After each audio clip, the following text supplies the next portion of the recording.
Hello, everybody. I'm Niklas. I'm working for Axel Springer Queer Seite, and I'm very happy to have the possibility tonight to host this perfect queer talk with Stella. So, Stella. Hi.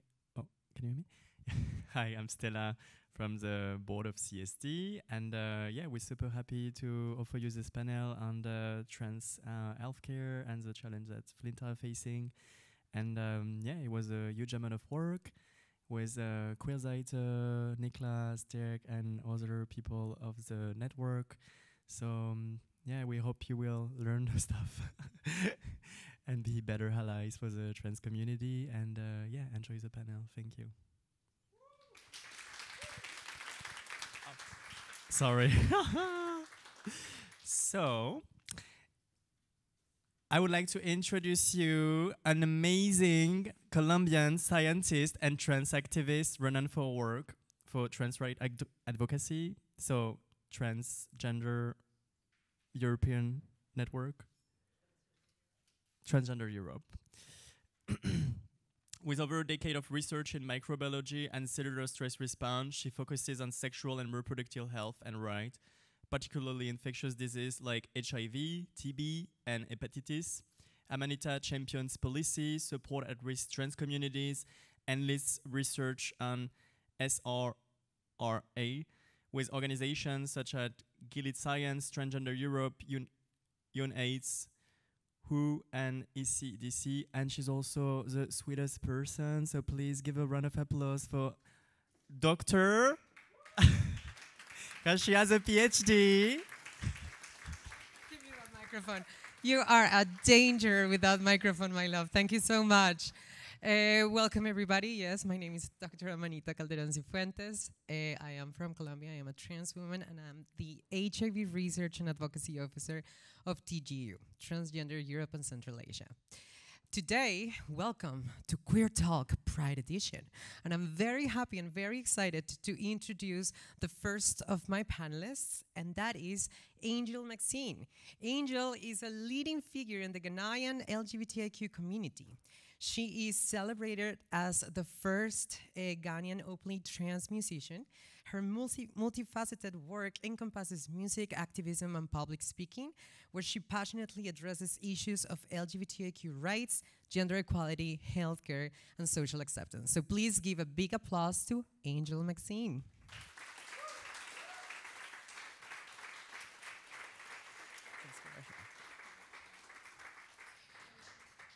Second in the list is Aurélien Honoré, the founder of HIGO TECHS. You are going to have to correct that pronunciation if it's not correct. A health tech startup in France, Aurélien is dedicated to enhancing trans health through innovative digital solutions. With a background in logistics and humanitarian support, he is committed to improving healthcare access and quality for trans individuals. Please, a big applause for Aurélien.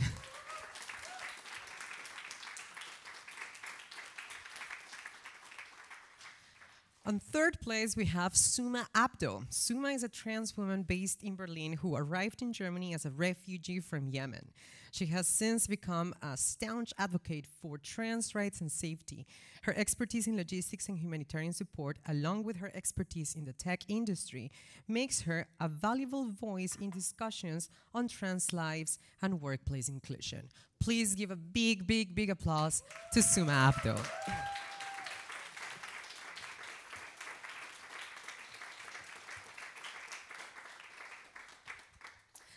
And last but not least, Dr. Martin, I'm not gonna even try to pronounce your last name, my love.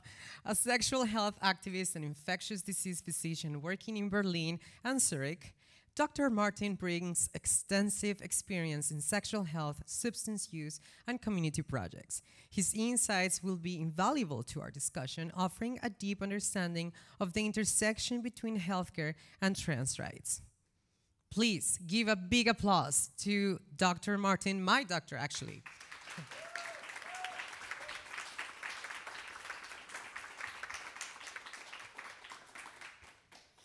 I am so excited to be here today in this QueerTalk Pride Edition. We will be talking about the different barriers that the trans communities are facing to access healthcare spaces and healthcare services here in Germany.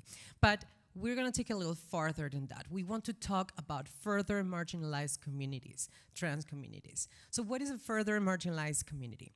A community that has been especially put in a place of vulnerability due to the intersections of their socio-demographic characteristics. I'm talking about race, migration status, gender, gender identity, sexual orientation, so on and so forth. And so today, I'm going to start with a couple of questions about what are the barriers that these specific further marginalized communities face when it comes to have access to trans-specific healthcare. And for that, I would like to start with Aurélien. So Aurélien, transmasculine people are often invisibilized from a lot of different discussions. In the case of HIV, for example, transmasculine people are constantly invisibilized regardless of the fact that they have almost 3 times higher risk than the general public to contract HIV. The general public being people between the ages of 15 and 49, cisgender people. Now, this is not the only spaces where transmasculine people are excluded. Transmasculine people are also quite excluded in the conversations about reproductive rights. And so, Aurélien, I would actually like to ask you, what are the biggest barriers that transmasculine people face today to have access to healthcare settings here in Germany? Yes, so when we talk about transgender health and access to reproductive healthcare, it's very complicated for transgender men because we are taken out of the discussion when it comes to reproductive rights. As of myself, when I transitioned, my idea was always that I want to have kids. It was always, for me, a wish. I want to build a family. However, when I started doing my research on how can I actually become a parent, I realized that so many things are unsaid and complicated. So when we talk about the challenges, it would be basically trans men cannot access reproductive services for healthcare. I'm sorry, I'm stressing a little bit, but I'm seeing nice people smiling, so it makes me a bit more comfortable. Yeah, please, an applause. Also, the best part, we're not live. We can edit things. Oh, we can edit. Okay. Yes. So cut the part where I stumble a bit. So main thing, we have to do first fertility preservation. When it comes to fertility preservation, they don't have it in all the clinics. We have to go to specific places where they are open to, where they are inclusive. And basically what happened is they can, I'm talking for France right now, they can preserve your fertility. However, to use it, we don't have the access. As of today, as a trans man, if I want to have a kid with my partner, I will have to go to another country to use my oversight because as of today, when I did my fertility preservation, I was marked as a female. As of now, I'm a male on document, so it's not possible to be a mother if you have male papers. So the difficulty will be we can preserve, but we cannot use. So it's hard to say that today things are changing into a positive. It will not be scenario. Yeah, Positive scenario. Positive scenario. It's still very complicated, and yeah. So when we talk about challenges, to me it would be the possibility to do it, but then not to use it, and what will happen in the future. As of today, if I want to have kids, I will have to travel, but I hope that soon the system will change and the healthcare system will. include trans men. Sorry, do you think that increasing representation of transmasculine people in these type of conversations would have an impact on for example, how the how legal gender recognition could be synchronized with the idea of being a parent, or how would you go about this here in Germany, for example? Can you repeat the question, please? I'm So, sorry.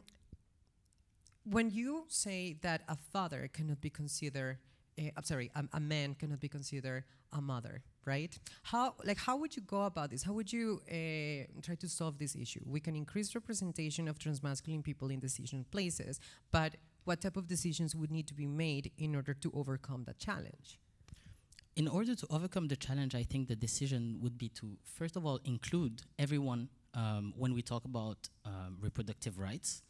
As of today, in 2021, they included women alone. So before, women alone could not access those type of services. Now they can.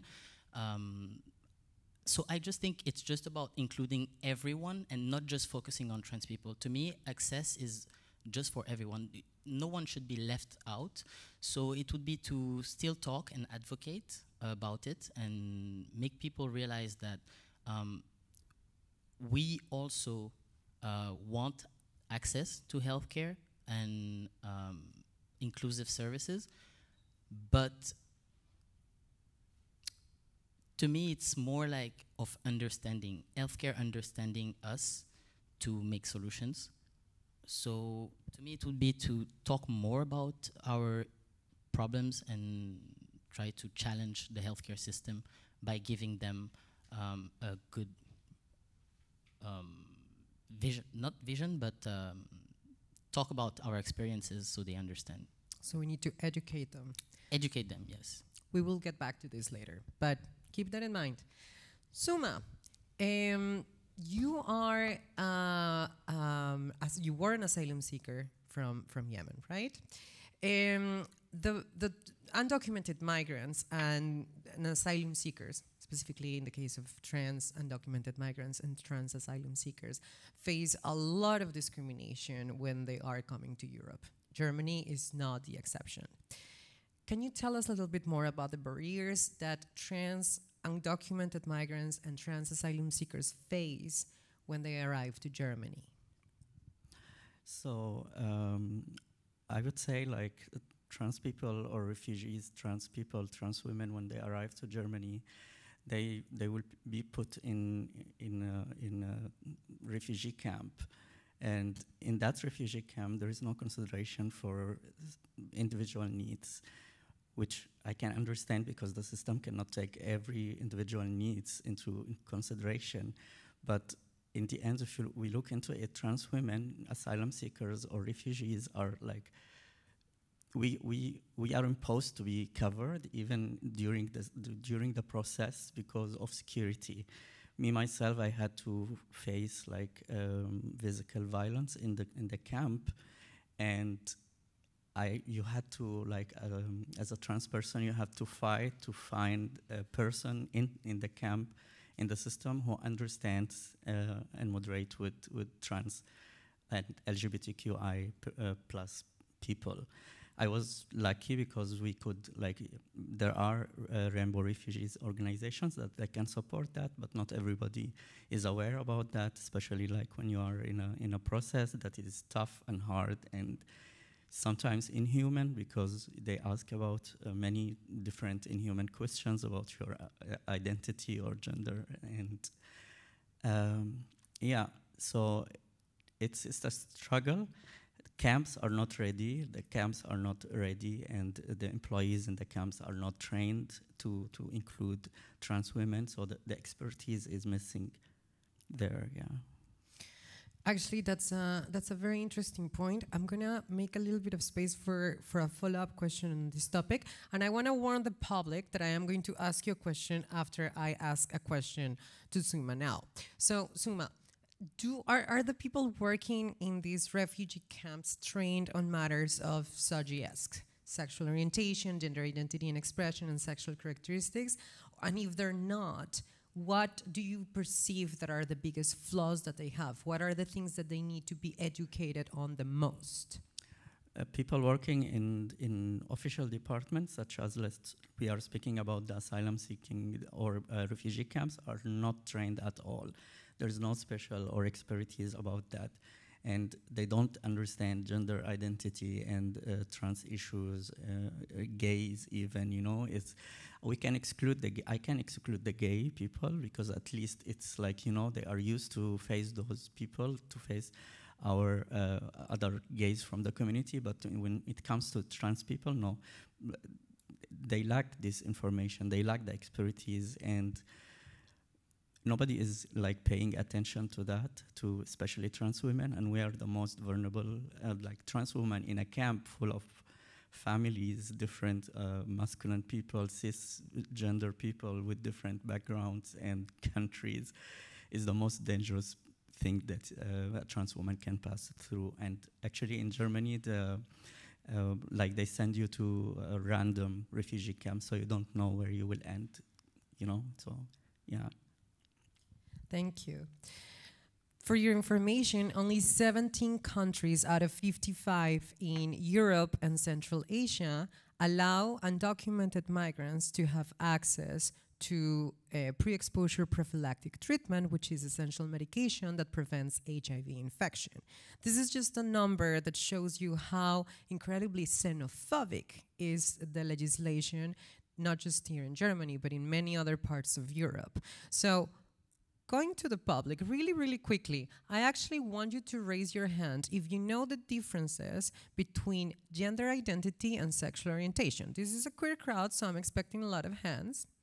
Okay, fair enough. Now, how many of you raise your hand if you know the difference between transphobia and cisnormativity? Okay, a lot less hands, I see. Well, this is actually, and you will be very surprised, when I ask this question in places like the European Parliament or the European Commission, I don't even see 2 hands up, just so you to know. Thank you so much for that. I'm going to get back to this topic a little later. But now I would like to talk to Angel. Angel, we cannot talk about gender without talking explicitly about race, colonialism, and anti-blackness, because gender, as we know it today, the binary gender, has been created on the basis of white supremacy and colonialism. So I want to ask you, how do you experience the intersections between racism and gender identity, and how these intersections create barriers for trans people of color, especially Black trans people, to have access to healthcare systems here in Germany? Okay, so thank you so much for the question. And so if I want to delve into this issue, I would say before I had access to hormones, it became very tough for me because of being a Black person.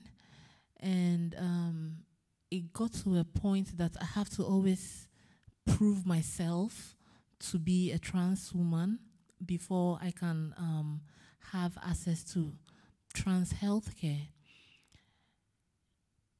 I had a friend who I used to discuss with him, and I asked him, is there anything wrong with me? Do I look differently? Is there any specific trend or terrain that I have to go through as a trans woman living here in Berlin to access healthcare? Because anytime I have to go there, I have to be all glamorous. I have to be looking a certain way always before people will attend to me. And it became a challenge to me that I can't just wake up from bed and decide that, oh, today I don't want to put any makeup on my face. I don't want to have any lipstick. I just want to enter into a space and just be identified as. I have to always announce my identity. And it's a very big issue and a very big problem for me, and I think Black people of color, Black people like myself. I have to always look like this to, even if it's not specific, let's say trans healthcare, I have to always look like this to like enter into every space to be able to access just basic healthcare because I'm a transgender woman, because I'm black, because I don't speak German, and there will be somebody sitting there pretending not to be speaking English because they don't want to attend to me. And I will be given the further dates, I think because I'm black or because I'm trans, you know, and Or because of both. yes, and sometimes it becomes so hard for me to even, you know, look on the calendar and check my dates of, oh, I'm going for this health care as a trans woman. It has to be going through different places, calling people to ask people to, you know, find the right place where I can be accepted, where I can be treated equally. But where I come from in Ghana, there's no trans healthcare, there's nothing of this sort. And in the minds of trans people out there, that's where I come from, they think it's so rosy, it's so nice, it's so easy to just walk into any facility and you are recognized as a trans person or anything. And I keep telling them that I wish everybody will have the chance to come here and see how dry, how painful, how hurtful it is coming from a place that I have to always tell them I'm trans. And I come here thinking that, oh, it's a nice place, and I always have to still announce my identity. Mm-hmm. The sad reality is that for trans people, there's not really any safe place, right? And for queer people in general. And actually, now that you mentioned what you're talking about, I wanted to tell the public and I wanted to tell the people that are watching us that when it comes to determining the levels of hormones that trans masculine and trans feminine people need to reach, those levels have been decided on the basis of cisgender white people. What does this mean? As a trans woman from Colombia that I am, I need to reach the levels of estrogen and testosterone that a cisgender white woman has. What happens?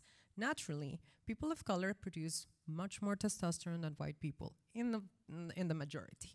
And this means that for us to reduce our levels of testosterone so dramatically low for trans feminine people, in the case of trans feminine people, it can literally make us sick. This is one way how racism intersects with gender identity and how it causes us so much health issues. Now, this is the reason for this to happen is because most of the research done in the topic, it's done in white people, white cisgender people, not on us. And so we are constantly being discriminated from the research, and then we are the ones that are paying the price because we are the ones that are getting sick.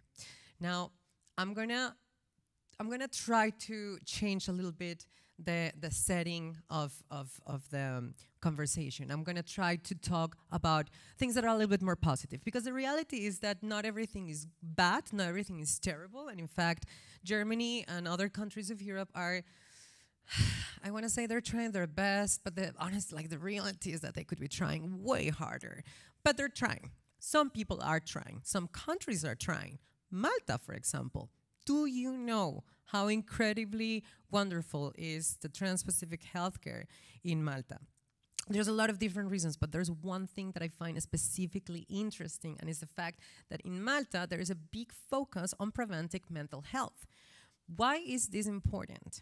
You will see that for transgender people, for trans people, and for queer people, the lack of mental health leads us constantly to high levels of depression, high levels of anxiety, high levels of PTSD, and also, this makes it very difficult for us to take care of ourselves. So imagine that you're constantly being ostracized for your gender identity and your sexuality, but then on top of that, people are being racist with you in the street or simply denying you services because you don't have documents.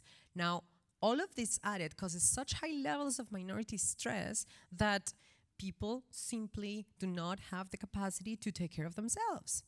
We cannot even attend the one appointment that we might have gotten by luck in the doctor. So having emphasis on mental health the way that Malta is doing it in a preventive way is fundamental for us. And this is what I want to lead the conversation into. How can we solve these challenges that we have, right? How can we aspire and dream to be in a space like, for example, some of the healthcare services are in Malta? And for that, I'm going to start with Aurélien, because you, my friend, are a tech person. You have to tell us a little bit more about the work that you're doing, and I really want to know how, for example, the work that you do with technology can help us overcome the barriers that you already mentioned, specifically for transmasculine people. Yes. So this is my favorite subject. I am the founder of HIGO TECHS. You said it correctly. HIGO TECHS is basically a startup that's dedicated to creating digital solutions to help trans people access healthcare, but also help the healthcare system to better understand the challenges that trans people face and educate them on trans identities. So when it comes to technology, the research that we have been doing are mainly focused on healthcare access. So what we want to do is to create a safe space where people can actually find doctors or any type of healthcare services easily, a service that will understand them and that will treat them with bienveillance. How can I say bienveillance in English? It would be bienveillance with yes, to be nice. So as of today, when it comes to solutions, digital solutions for trans people, there are none. However, we can see that there are solutions that exist for cis people when it comes to mental health or any type of other services. What we want to do at HIGO TECHS is really give them that opportunity to have the same access to technology as cisgender people have. So basically, yes. That is so cool. I'm sorry, but this is very exciting to hear, because quite often we have to take on our own hands, like pretty much the advocacy, the medicine. There is people, and please correct me if I'm wrong, there's trans people in France producing hormones, and they are the source for many of us to have access to the injections that we take weekly of estrogens. And so I'm going to jump a little very briefly over here, because I actually want to ask Martin something before I actually come back to you. So think about that. Martin, I want to ask you something. Dr. Martin, how we have legislation in Germany that actually looks kind of okay when it comes to having access to trans-specific healthcare. But in the practice, in the reality, can you please tell me, does it match the law, or what happens? That's a very reasonable question. Thank you, first of all, to have me here. I'm very honored and also speechless and humbled, hopefully. It's a very reasonable question. There is access to hormones. There's also access to hormones covered by insurance, but it's not the most broad variety, and not to all of the hormones are accessible.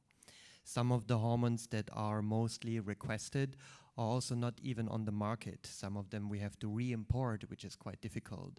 And that also sometimes makes it difficult for the insurance to cover again.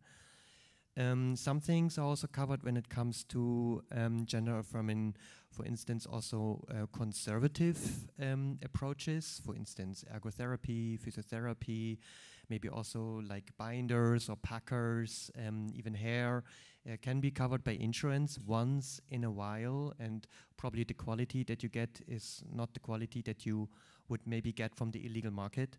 But I mean, there are approaches to answer your question. Thank you, Martin. I will get back to you later with a similar question, or at least on that line of thought. But I want to come back to both Aurélien, but also with Suma, because you mentioned, Aurélien, at the beginning that one of the biggest barriers was the lack of education. Can we use tech to educate people? And I want an answer from you and then from you, okay? You can go first, Suma, since you haven't. We haven't heard your voice in a bit, so please go ahead. So I would just like to follow up with what Dr. Martin said. And actually, yes, there are like some of the medical services that trans people can get, but it's very difficult and it's very inhuman process to get those with the health insurance, with the public health insurance. And it's cis white, like cis people, masculine people who are in like health insurance companies are the contact person that we trans women, for example, have. They have no understanding, like they have no like understanding for what is a trans woman, but they can decide what feminism is, so they can allow some access to some trans feminines. For example, they can give you like a hair laser removal, but they decide like electrolysis is not important, even, like, or like they decide what is a female process, like what they can give you or not. They don't allow everything. Also, the resources, the places like medical, let's say, or places that trans women can go to get to ask then for support from the health insurance are very little in Berlin. So a tech solution for sure it can help that. And I think what we lack in Berlin is like a non-profit organization that can, based on funds and donations, because to change the procedures, to change the bureaucracy in Germany, it will take ages, that's obvious. But we need like an immediate support or immediate solution, and I think that's what we don't have in Berlin or in Germany. We have organizations with all information, but this information takes you back to the system, and the system is the problem, the bureaucracy and the so that flexibility. means that we're going to have to start something here. Okay, Aurélien, can you start? So I think that in the healthcare system, doctors and many others, they want to help trans people. Some of them say, some came to me and said, we want to help you, but we do not know how to, because we do not really understand, we don't really have the resources to really truly understand you and have this, because the resources that they have is, like you were saying, always from the system. It's not from us trans people giving our perspective on how things are going and such. So tech solutions can help in that way. For example, when I'm thinking about tech solution that could educate would be the e-learning. So internally, we developed like a sort of e-learning for healthcare professionals, whether they are doctors or secretary, because if we think about it, we have trans healthcare services, but sometimes we just need general services. So if I have, I'm just sick and I'm just going to the hospital because I have stomach pain, I step in, so I will see the secretary that will register my informations. Sometimes they are not aware about what a trans person is and such, and they can be very aggressive based on the fact that they just don't know. They don't understand. It's not sometimes that they want to hurt or things like that, but they can be very, like they can say things that would touch us in a way because they do not understand. So tech solution can help educate people on a way, in a way. However, I strongly believe that it should come from trans people and not from the healthcare system that in the first place doesn't understand us. We can also increase representation of trans people in the healthcare system, right? Because, I mean, trans people can be doctors and nurses and researchers and so on and so forth. And actually, that brings me back to you, Martin. I promise you I'm coming right after this. I'm coming back to you, Angel. I haven't forgotten you. But, Martin, you are, like, you have your clinic, right? And you have been doing, and I am a witness of this. You're doing wonderful work that not that many people is doing here in Berlin, but some people are, right? Can you please tell us a little bit about how to be a real ally for the trans communities as a healthcare provider? Not alone. not alone. You need people. You need patience. You need the will to be able to listen, to understand, especially to understand that on my side of the table is no expert. The experts are sitting on the other side of the table. And to listen to them and to learn from their experience. But that's something that is hardly found in the medical system. The medical system is not made for it. The medical system works in algorithms. So you come, you tick some boxes, which leads you to the next point, and that you tick some boxes. So you always have some, anamnese, some diagnostics, and it leads you to a therapy. This whole world of a person that is not sick, but needs support, does not really know where to find a place in the medical system that is always approaching people from a pathologic way. I think the best example is pregnancy. No one is sick when being pregnant, but still you need medical support in some ways. So we have to find areas where we can somehow hook trans-affirmative medicine into the system that is not pathologic, but still needs support from the medical system. And I like the idea to have a foundation and to have the money somewhere, but I really think we need the people in the medical system that know about it, that are peers, that are part of it. I think it should come from the medical system. We are paying for the stupid insurance, so they should better cover it. And the problem is also, now we already have a almost privileged situation. I don't even want to think about what is happening in Ghana, or like we talked about it. We're already privileged here, and still it looks terrible.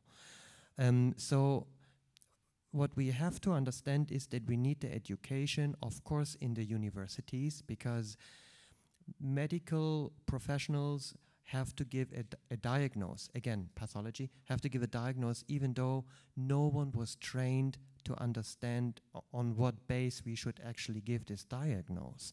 So the medicals and also the psychotherapists should give it, but we don't even know how, and because we have now been taught, we don't even learn it, we don't have access to understanding. So this needs to change in the university. But who is going to teach us? Because the teachers, the professors, they have no fucking clue. So we have to already teach and train. You will not move them, you will not train them. So we have to start even more early, which means we have to actually go to the school. And in school, we should actually already address what is sexuality, how can I express consent, what is identity, what is a marginalized group, and what does it mean to health. I think one should teach it already in school when we talk about biology and the stuff. And only if we really tackle it from the beginning, we have people that are also able to teach it. And you can never do it alone. This clinic would not work with the work of the NGOs and the peers and like social workers and the community that comes with their experiences and with their literature and shares their knowledge with us. And also the clinic also needs good people that are also part of it. Otherwise, it doesn't work if there's only one person knowing how to talk, but already in the entrance, you get traumatized. Thank you, Martin. And the thing is, yeah. the thing is, trans people are the ones who actually have the lived experiences of being trans. So regardless the fact that we might not have a university degree on specific topics, we should be the ones teaching medical doctors at universities and also kids in schools about gender identity. Regardless of the fact whether you have a degree in pedagogy or not, it should be us. Now, I want to come back in here because there is other ways also to transform society. It's not just through technology, it's not just through advocacy and legislation. There is art, for example. And I really want to know about the work that you do because as we heard at the beginning, Angel is a musician. So please, why don't you tell us a little bit about how can we change the world through art and music? Thank you so much. So even the spoken word is art. and the way we speak to somebody is arts. It's a form of arts, and these are some of the things we can adopt to, actually change the minds of people. So in my line of activism using the music, I realized that I couldn't go to people's houses to always tell them about trans identity, healthcare, and all that. But I realized that people listen to music, people listen to songs, and there are so many kind of songs, and songs are done in so many ways. And every song has a message. So I sat down and I said, look, queer people want to be happy, trans people want to be happy, we like to dance, we want to freak out, we just want to be ourselves. But as dancing, there should be a form of education, there should be a form of, the song should be able to say something that will, fall in your mind. That if, let's say I did a song, PrEP, and so many people do not even understand what PrEP is. You made a song about PrEP, or like, oh my God, you have to sing it later. You have to sing it later, girl. Okay. I'm sorry for interrupting you. Continue. So I do a song. I have a song about PrEP, and people will be dancing. Take your PrEP, PrEP, once a day. Oh, yeah? Take your PrEP. Then after the party, they'll come and like, what is PrEP? You are the brilliant mind behind the Take Your PrEP song? God. Oh my God, I'm loving this. But please keep chatting with us. And prepare audience, because soon you will have the space to ask questions, okay? So, continue. Yeah, so then they'll come, what is PrEP? Then I say, oh, it's a pre-exposure prophylaxis. Tell me about it. Then they get, excited about it. That, oh, there's something that if you want to have sex, you can take it, and people want to have sex, And if I can take PrEP, when even the condom gets burst and it can protect me from HIV, this is a good thing. And people are eager to research and want to find out more and want to know what it is, how you can take it, what it can do, So this is the form of art that I do with my music, talking about the issues as it is, straightforward. And instead of feeling that, we are coming to mourn and cry and share our issues and our problems, and if you're a queer person or a trans person, they always have issues. Oh, this person is coming to say, my leg is this, my part is this, I'm not receiving this, I'm not getting this. But this is a song that is telling you everything that is happening to me. I don't have to come to you to educate you, but it's a form of also spreading the word and making it very easy. You can just play it in your room, and it gives you all the information that you need. And it's a form of exercising. Dancing is also a form of exercising for trans people, because sometimes the issues become so much that you even forget there's a word exercise. We need it. This entire city has survived on the basis of dancing. Exactly, yes. So I try to make it very danceable, with good melodies, with good rhythms, and most of the songs are so easy to sing that I have people calling me at 2 a.m. and saying, Angel, come and take your song out of my head. I love that. You're bringing also a little bit of a Ghana to Germany. I love that. I really want to listen to this song. Do you have the song? Here. Yes, I have the song. Wait, but please play it, because Axel Springer, you're gonna have to hire now this woman for a concert soon. I'm just letting you know, this is your moment to get in contact with Rising Star, and also to fund the advocacy that Zuma is gonna be doing for trans people here in Berlin and for trans asylum seekers, and also support tech initiatives from trans people. I'm just giving you a little hint in there of how can you be an ally, Axel Spring. Support the communities. Springer. Okay, so do we have the song, or do we? Yeah, I'm gonna make it play. I'm gonna play it. Yeah, I want to hear this. Yeah, why not? I hope it's Are you ready to dance?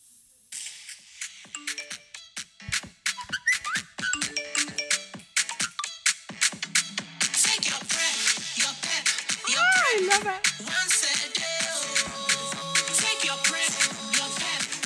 Set blue pills that prevent you from contracting HIV.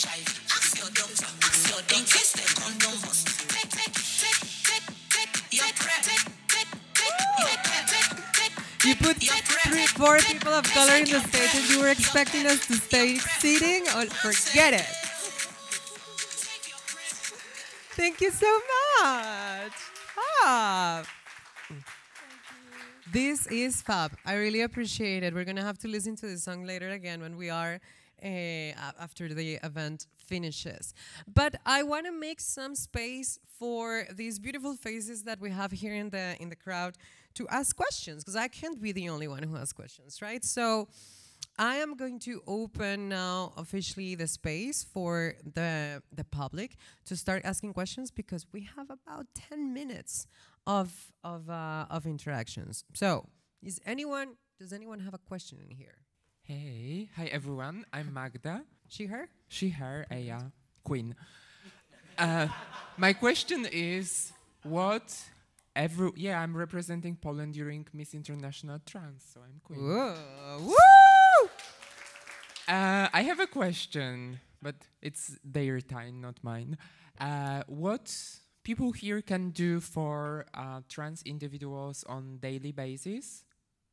Like small things that everyone who is here in the room can go on the street to the underground and do it like this. Maybe not like this, but like in 10 minutes.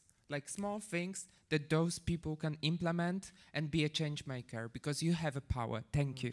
Thank you. That's a great question. Okay. So who would like to start answering? Okay, so so as we were having the conversation, there's one thing that popped in my mind, that I go to these healthcare places and I never find a black person who understands issues of trans. I go to the hospital to speak to a counselor, and the counselor is white. I'm like, look, you can't understand my issues, because where I come from, my issues are different than yours. And I think if we are able to educate more black people to understand the issues of transness, then they can meet their other black folks just on the streets and, you know, explain things to them and make them understand who a trans person is. And you don't really have to people ask what is between your legs and all these rubbish questions, you know, like. Or fund black trans people so they can go to college and get medical degrees and then be the ones that are providing the service. Exactly. Definitely. Yes. Thank you, Aurélien. To me, I would say that the main thing that allies should do is defend us in the street, defend us when people are saying things that are transphobic and so on. So as an ally, and what I would say is that if someone steps up and tells you things, don't be scared to educate them, to tell them about the realities of trans people. And by doing that, to do that, you need to educate yourself. So read more about trans issues, listen to testimonies of trans people, try really to be open and understand what trans people are going through to better advocate for them. It is, yeah, please an applause for that. It is fundamental that if you want to be an ally, you deconstruct your own transphobia and your own cisnormativity. And I want to ask you, all people in the audience, have you ever even considered the possibility to date a trans person, regardless of your sexual orientation? Have you ever done that? And I'm sure that we're in Berlin, the answer in this room is going to be yes, from a lot of you. But do you think that's the case of the majority of the people out there? Yeah, I mean, we have a single candidate in here, apparently. And I mean, like, just starting by that, genuinely, like just starting by like, have you even thought about how many trans people you have in your life, how many trans people you know, and how much do you know them? Do you want to say something, Suma? I will just add like allies, friends, and people around trans people. Just don't give opinions. Listen to us. Listen to trans. I know the opinions, recommendations comes from a good place, but they don't always fit into what they could be gender dysphoric also, and just listen to us. Listen.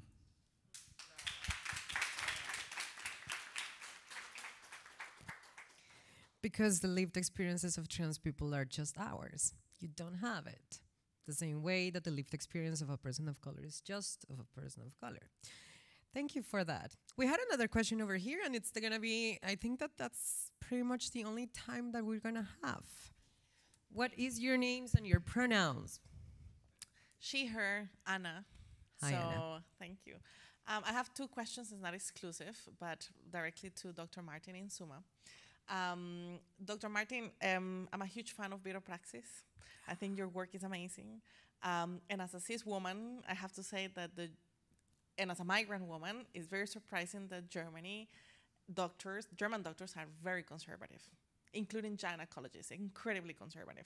And so coming to your clinic is a bliss amidst all these conservative. So is there any plan, any action? I'm sure you are super busy. I'm sure that the practice keeps you very busy, but what are the plans to replicate this, to grow Beta Praxis, to have it in every corner? No, I'm kidding. No, but also to share with your colleagues, because this is super important. They're super conservative. And my second question to Suma, you're in the tech industry, and we would love to celebrate that, but is it all celebration in the tech industry? How have they treated you? And how much the tech industry and companies like Axel Springer should do, not just invest in whatever, but also treat workers? Are trans people being hired as much as they should? And how has been your experience so far? Thank you for those two questions, Anna. Ja, we have, und wenn du nicht mehr weiter weißt, dann bildest du einen Arbeitskreis. We have formed a I don't know the word for it, commission, club, whatever, association. Like the Germans are so precise with their words, right? Consortium. And so we have built a kind of a gathering where other clinics, because they were calling us, right? Like the clinics from what are you doing here? Like, there's so many people that need their, like, are you closed? What, like, okay, we take care of it, but we have no clue how.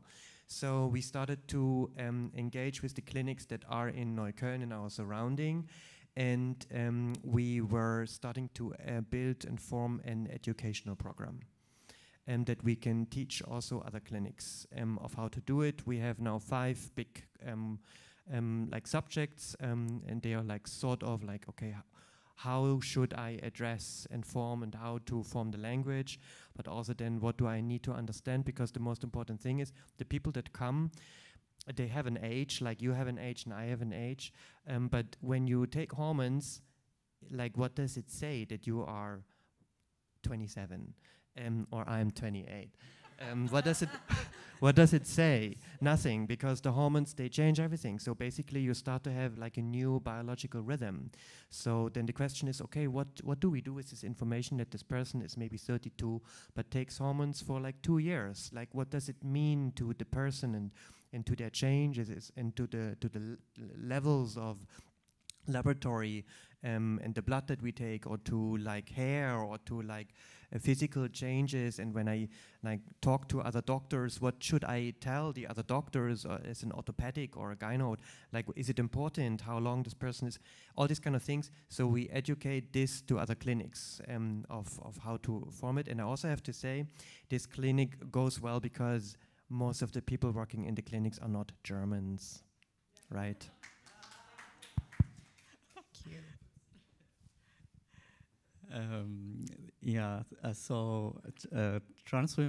As a trans working in tech field, it's not easy, but I had also a bad experience, but I also had a good experience.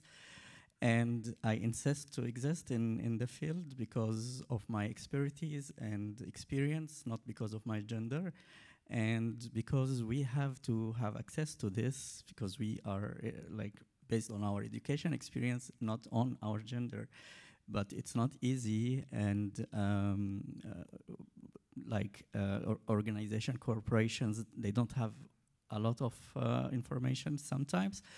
But in Berlin, I can see an increase of education among companies, and I will encourage also all trans women to, if they have the expertise, the education, to apply for jobs that they think they deserve it or they can feel it, because we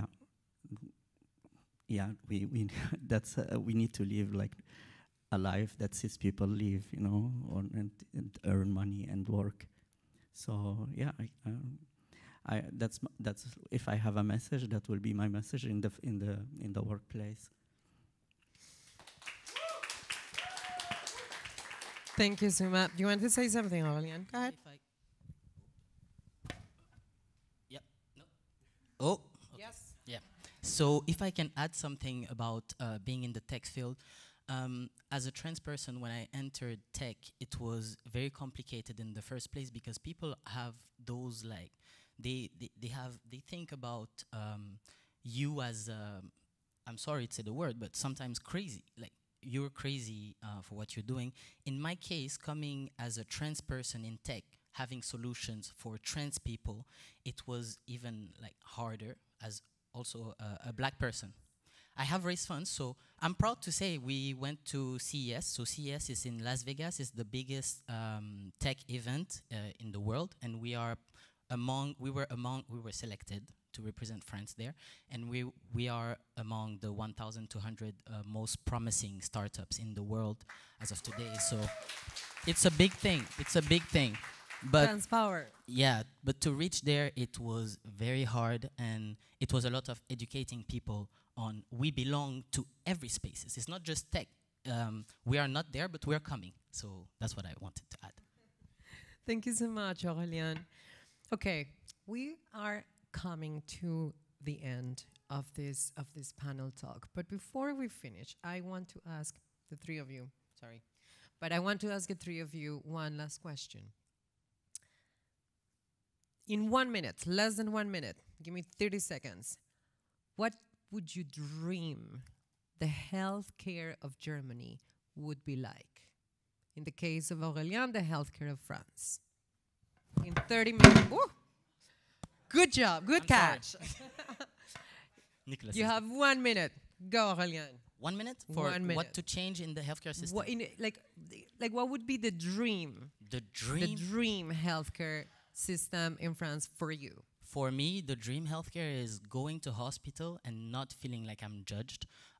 Having healthcare professionals that are educated and not necessarily on specific trans services, but just being inclusive and welcoming us into healthcare spaces as people, not just as those weird like people who come and want to impose and say, give me this medicine and stuff like that. So I think it's, to me, the perfect healthcare system is a place where I can just go and be myself and not scared of saying I'm trans, things like that.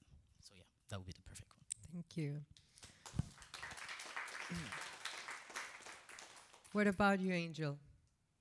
What would be the dream for the healthcare here in Germany for you? For me, I just want to walk to any hospital or any healthcare center without talking too much, without explaining myself too much, and also seeing a lot of black people and black trans people who are also health workers who understand our issues. That's what I'll say. Thank you, Angel. Suma, last but not least. I would love them to pay my laser room. Yes. I wish. yeah, I invested money in that, but I think the first step is to have a professional contact person in the healthcare system, not a person, but yeah, inclusivity and people who can understand what a trans person is, and not just following the book, because the book, we don't exist in that book, you know. Yeah. So that's, yeah, we start from that. Thank you so much.